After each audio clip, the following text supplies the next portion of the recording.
नमस्कार, one India में आपका स्वागत है। 2021 में राजनीति के मैदान में क्या होगा खास, कैसे बिछेगी चुनावी बिसात, आइए एक नजर डालते हैं 2021 में होने वाली राजनीतिक गतिविधियों पर। साल 2020 को अलविदा कहने के साथ ही अब बारी 2021 की है। देश की निगाहें साल 2021 की शुरुआत में होने वाले पश्चिम बंगाल विधानसभा चुनाव पर टिकी हुई हैं।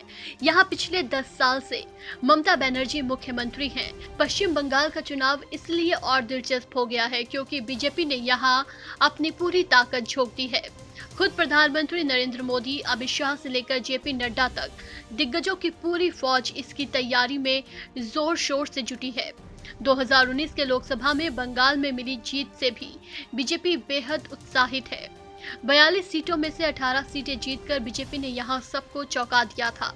2014 में बीजेपी की यहां सिर्फ 2 सीटें थी, जबकि मोदी लहर में टीएमसी को 2019 के लोकसभा चुनाव में 12 सीटों का नुकसान हुआ और कुल 42 में से ममता दीदी की पार्टी सिर्फ 22 सीटें ही जीत पाई थी।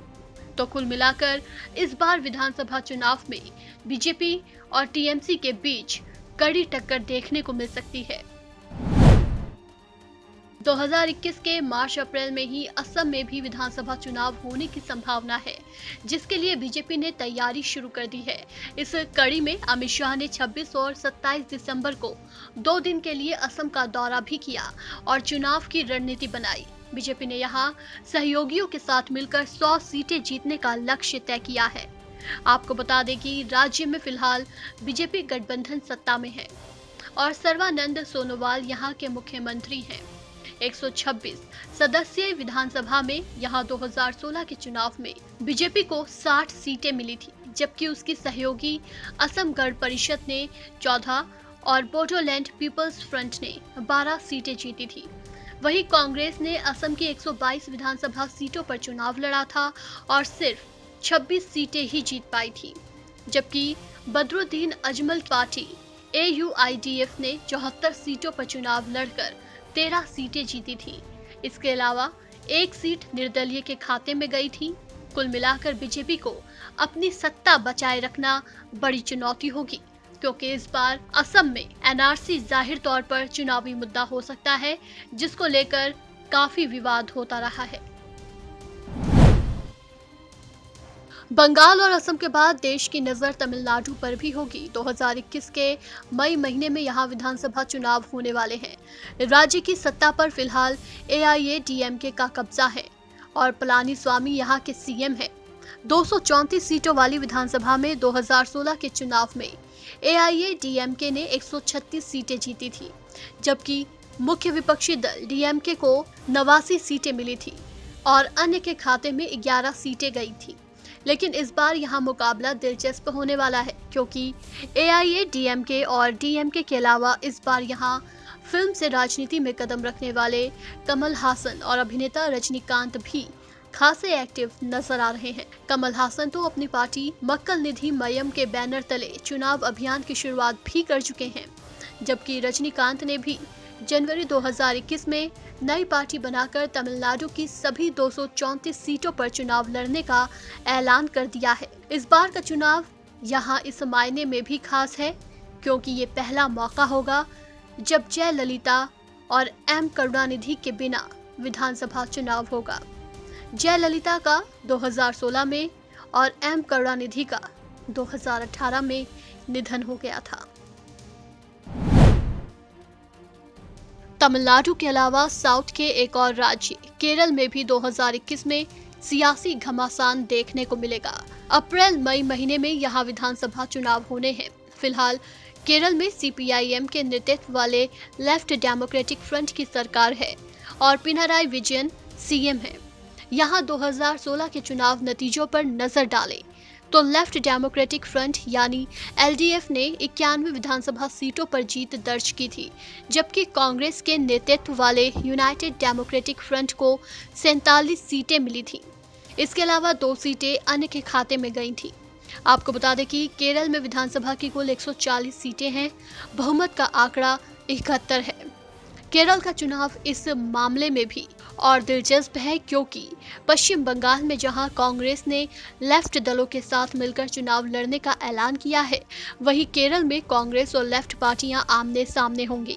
मतलब केरल चुनावों में दोनों दल एक दूसरे के दुश्मन रहेंगे और विरोध में चुनावी मैदान में होंगे।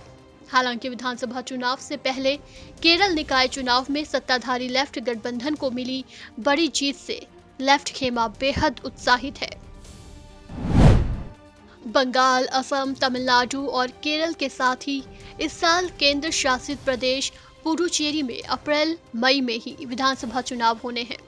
पुडुचेरी में फिलहाल कांग्रेस की सरकार है और वी नारायणसामी यहाँ के मुख्यमंत्री हैं, जबकि बीजेपी नेता किरण बेदी यहाँ की उपराज्यपाल हैं, जिनके सहारे बीजेपी भी यहाँ कांग्रेस को सत्ता से बेदखल करने की कोशिश करेगी।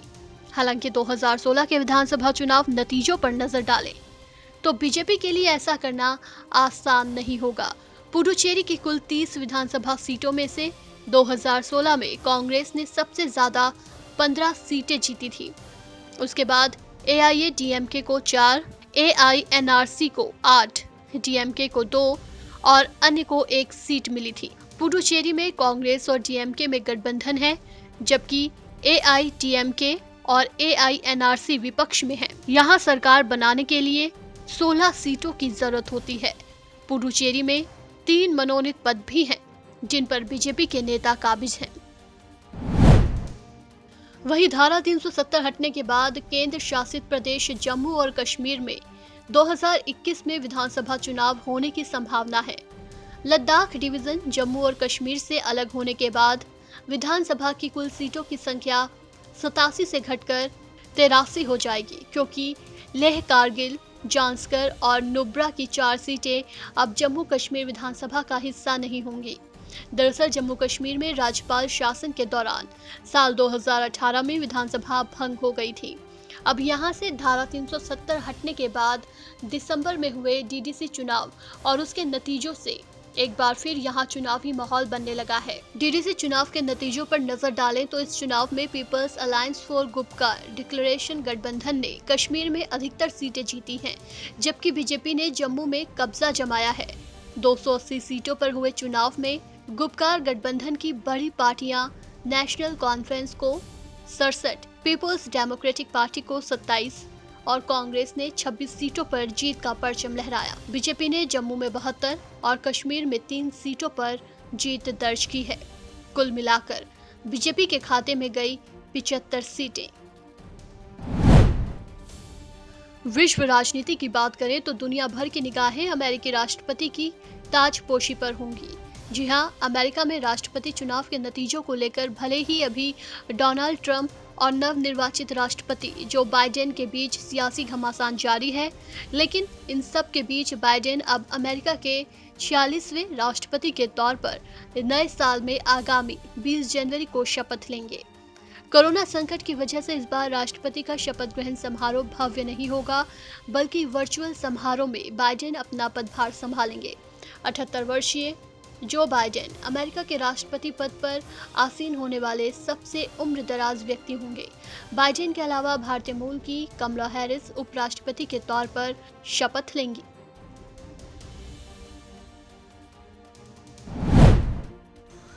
तो 2021 में राजनीति के मैदान में मचेगा घमासान।